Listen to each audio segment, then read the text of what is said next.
Welcome to Daddy's Pet Talk. Ikaw at ang pet mo, ang bida dito. Sir, baka pwede mo namang introduce sa ka-pet talk ang iyong pet.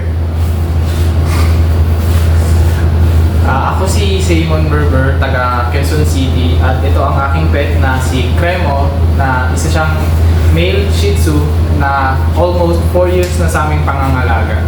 Tagal nyo na pala ni Cremo, Sir Simon, 4 years? Opo. Pandemic baby ba yan, sir? Opo. Wow.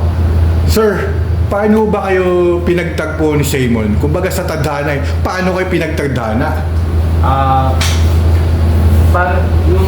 Paano siya napunta sa amin is yung kapatid ko pumunta siya sa bahay ng tita ko para matulungan sa may ginagawa sila doon, tapos nakita niya doon si Cremo at natuwa naman yung tita ko sa kanya, then yun na isipang ibigay na lang sa amin. Wow. Si Cremo pala isang gift Opo.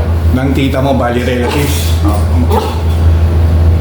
Sir Simon, may struggles na tinatawag Nagkasakit ba siya? Ano ba yung struggles nyo habang nasa inyo si Cremo? Yung una namin naging struggle sa kanya is na confined siya sa clinic. Almost 4 days siya nandun at nakakalungkot yung nangyari kasi para sa amin matagal na rin yung 4 days na nawala siya. At para rin sa kanya, mas lalo na sa aso kasi mas matagal yung araw sa aso Kaya nga, siguro lalo yung namiss ang isa't isa Kahit 4 days na yun, grabe, tinan mo ang smell ni Cremo. Cremo, ang cute mo ako gumupit sa'yo. Bali po, anong favorite banding nyo ni Cremo? Sa bahay or sa labas, sa park, whatever. Baka pwede nyo naman ikwento sa ating mga ka-pet talk. Tuwing umaga, nilalabas namin siya para maggala-gala sa baryo, sa may sa amin. Then, upo kami sa may park, tapos doon lang kami. Sa babait naman siya, halos parang hindi niya na kailangan ng tali para umupo lang. Hindi man siya aalis, gano'n. Yun po. Yun nga May ganun talagang dog, sir, na kahit hindi mo na itali, talagang hindi umayos. Kasi may tinatawag, sir, na alpha. Sa pamilya nyo, sir, sino yung alpha kay Cremo? Para sa amin, sa pamilya namin, yung kapatid ko po siguro. Yung binigyan po ng tita ko. Bali, siya talaga yung sinusunod. Opo. Pero mas malapit rin siya sa inyo sa'yo, di ba? Parang nakitang-kita naman Sa buong pamilya naman po, lalo na po yung minsan sa daddy ko. Pag galing po sa work yung daddy ko, uuwi po siya, nakaabang po itong si Cremo sa pinto at babatiin po, nagpapabuhat na nagpapalambing. Sir, totoo naman, naibanggit mo yung about sa family mo. Sir, paano nabago yung pamilya nyo nung dumating si Cremo? Lalo na, lockdown siya nang dumating sa inyo, sir, nung nirigalo siya ng tita mo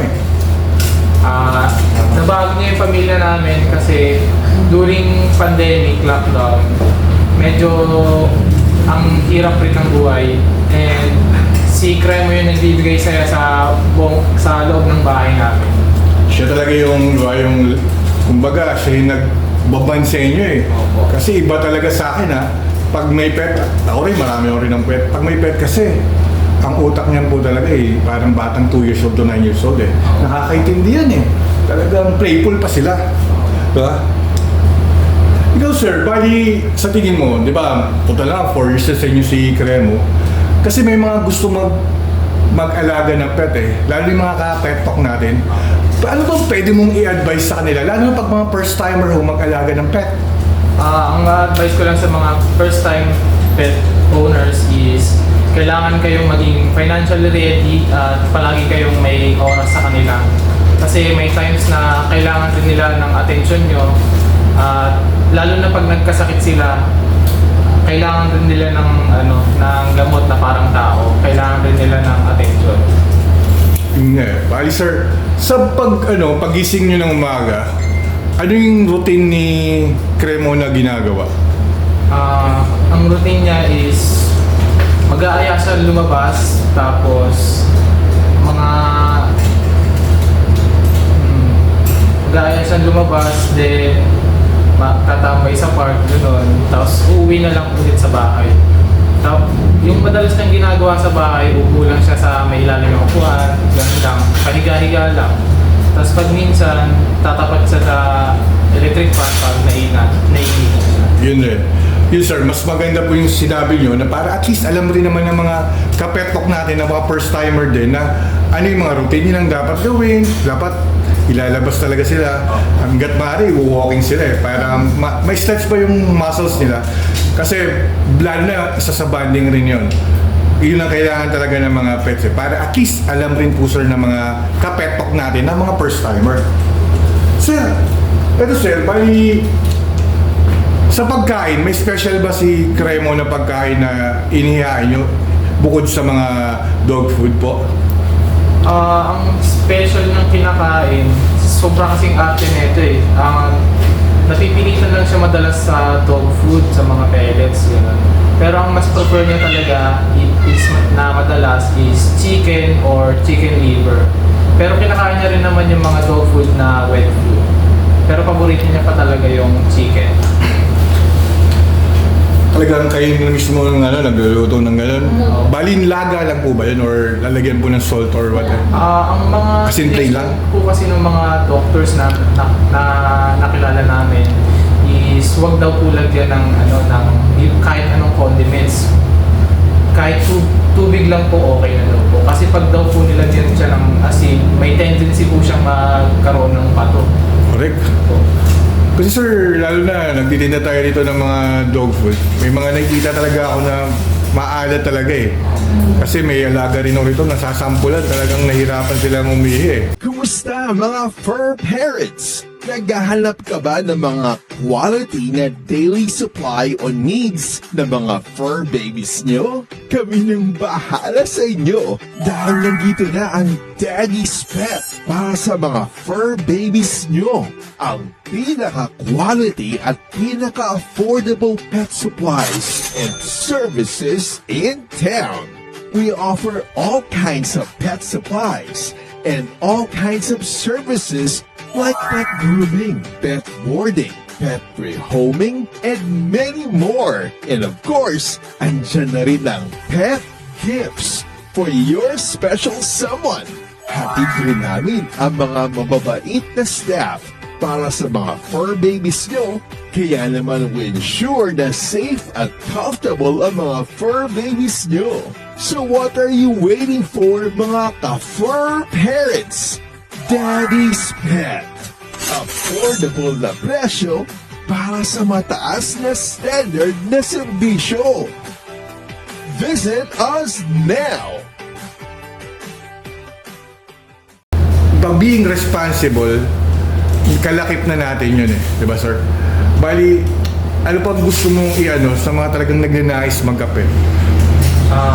Ang mga advice lang is be knowledgeable sa mga binibiling pagkain at alamin kung ano yung mga binibigay sa mga pets. Hindi lang basta-basta yung kasi yung mga kailangan ng pets. Parang tao rin yan, may mga certain rin na kailangan yan. Sir, galing sir. Correct po naman yun. Tama po talaga yung sinabi. Agree po ako talaga dun sir. Sir, eto sir. 5 to 10 years from now, or araw-araw mababalikan mo tong videos na to eh. Siguro mo for 4 years na. Siguro pagdating niya ng 9 years old, 10 years old, pwede niyang mapanood ulit ito eh. Kasi pag nakita sa TV, alam niyang siya yun. Kasi kilala naman natin ng dog sir. Napakatalino, sa loyal at talagang friendly talaga po yan. At kung pagiging part of the family, paano yung budget? Paano nyo naano yung budget? Kasi syempre po, pamilya, tapos nagkaroon po kayo ng pet po. Nahati ba yung budget or tama lang po? Yung sa amin naman is tama lang yung budget. Pero may times kasi na kailangan talaga maglaan talaga ng pera para sa pet. Kasi minsan may pangangailangan yung pet na halos mas mahal pa sa pangangailangan ng tao. Sir, bali, anong gusto mong i-message kay Cremo habang hawak mo siya?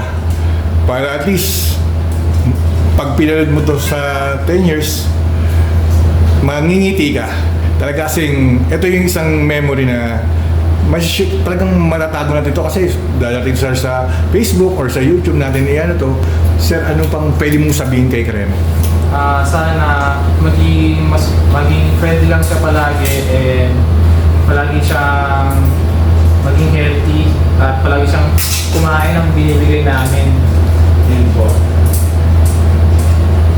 Sir, sa mga darating na mga araw, ano bang pwede mong i-promise kay Kremo? Siyempre, habang lumalaki siya, nag-iiba attitude niya. Anong may pa-promise mo sa kanya sa pagiging pet niya sa inyong pamilya? Mapapangako ko sa kanya na aalagaan namin siya kahit anong mangyari sa kanya. Hanggang sa pagtanda niya. Galing. Yun talaga po sir, yung kakibat, ang pagmamahal at be responsible to our pets. Sir, maraming salamat po. At kami mula sa Daddy's Pet Talk, kami taos puso pong nagpapasalamat na pinaunlakan niyo itong interview to.